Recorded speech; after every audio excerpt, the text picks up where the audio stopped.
Assalamualaikum warahmatullahi wabarakatuh. Berjumpa lagi dalam mata kuliah pengantar demografi. Pada pertemuan kelima dari mata kuliah pengantar demografi, kita akan membahas mengenai sumber data penduduk.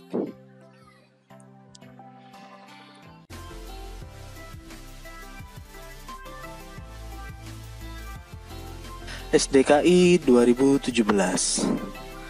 Survei Demografi dan Kesehatan Indonesia atau SDKI 2017, rangkaian kegiatannya dilaksanakan bersama-sama oleh Badan Pusat Statistik atau BPS, Badan Kependudukan dan Keluarga Berencana Nasional atau BKKBN, dan Kementerian Kesehatan Kemenkes. SDKI 2017 merupakan survei ke-8 yang dilakukan di Indonesia, di mana sebelumnya telah dilaksanakan pada tahun 1987, 91, 94, 97, 2002, 2003, 2007, dan 2012. Kegiatan SDKI 2017 dibiayai oleh pemerintah Indonesia. Dalam teknis atau pelaksanaannya, pemerintah Indonesia dibantu oleh Inner City Fund atau ICF International melalui proyek Demographic and Health Survey atau DHS program, yaitu program United States Agency for International Development atau USAID yang menyediakan dana dan bantuan teknis dalam pelaksanaan survei kependudukan dan kesehatan di banyak negara. SDKI 2017 menyediakan gambaran menyeluruh tentang kondisi terkini mengenai kependudukan, keluarga berencana atau KB, kesehatan reproduksi, dan kesehatan ibu dan anak di Indonesia. Tujuan utama SDKI 2017 adalah menyediakan estimasi terbaru indikator demografi dan kesehatan. Lebih lanjut, SDKI 2017 dirancang khusus untuk mencapai beberapa tujuan sebagai berikut. Menyediakan data mengenai fertilitas, keluarga berencana, kesehatan ibu dan anak, serta pengetahuan tentang HIV/AIDS dan infeksi menular seksual atau IMS untuk pengelola program, pengambil kebijakan, dan peneliti guna membantu mereka dalam mengevaluasi dan meningkatkan program yang ada. Kemudian mengukur tren angka fertilitas dan pemakaian KB, serta mempelajari faktor-faktor yang mempengaruhi perubahannya seperti pola dan status perkawinan, daerah tempat tinggal, pendidikan, kebiasaan menyusui, serta pengetahuan penggunaan dan ketersediaan alat atau cara kontrasepsi. Yang selanjutnya, mengukur pencapaian sasaran yang dibuat oleh Program Kesehatan Nasional, khususnya kesehatan ibu dan anak. Kemudian menilai partisipasi dan penggunaan pelayanan kesehatan oleh pria serta keluarganya. Menyediakan data dasar yang secara internasional dapat dibandingkan dengan negara-negara lain dan dapat digunakan oleh para pengelola program, pengambil kebijakan, dan peneliti dalam bidang KB, fertilitas, dan kesehatan. Target responden SDKI 2017 adalah wanita umur 15-49 tahun, pria kawin atau hidup bersama umur 15-54 tahun, dan remaja pria berstatus belum kawin umur 15-24 tahun. Survei ini dilaksanakan di 34 provinsi di seluruh Indonesia. Menghimpun informasi mengenai latar belakang, sosial ekonomi, fertilitas, kontrasepsi, kehamilan dan pemeriksaan sesudah melahirkan, imunisasi anak, kesehatan dan gizi anak, perkawinan dan kegiatan sosial, preferensi fertilitas, HIV/AIDS, dan isu kesehatan lainnya.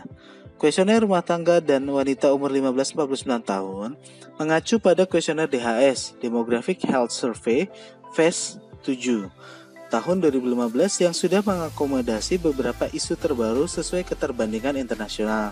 Namun demikian, ada beberapa pertanyaan yang tidak diadopsi dalam SDKI 2017 karena kurang sesuai dengan kondisi di Indonesia.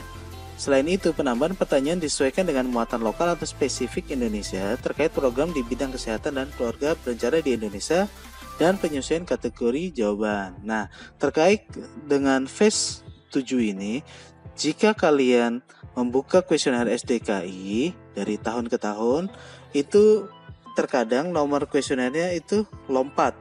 Nah, itu dikarenakan tidak semua pertanyaan yang internasional itu bisa diadopsi di Indonesia, seperti itu. Susenas 2019. Survei Sosial Ekonomi Nasional atau Susenas yang diselenggarakan oleh BPS merupakan salah satu sumber informasi untuk mendapatkan gambaran mengenai kondisi sosial ekonomi masyarakat. Mulai tahun 2015, pengumpulan data Susenas Core dilaksanakan pada bulan Maret.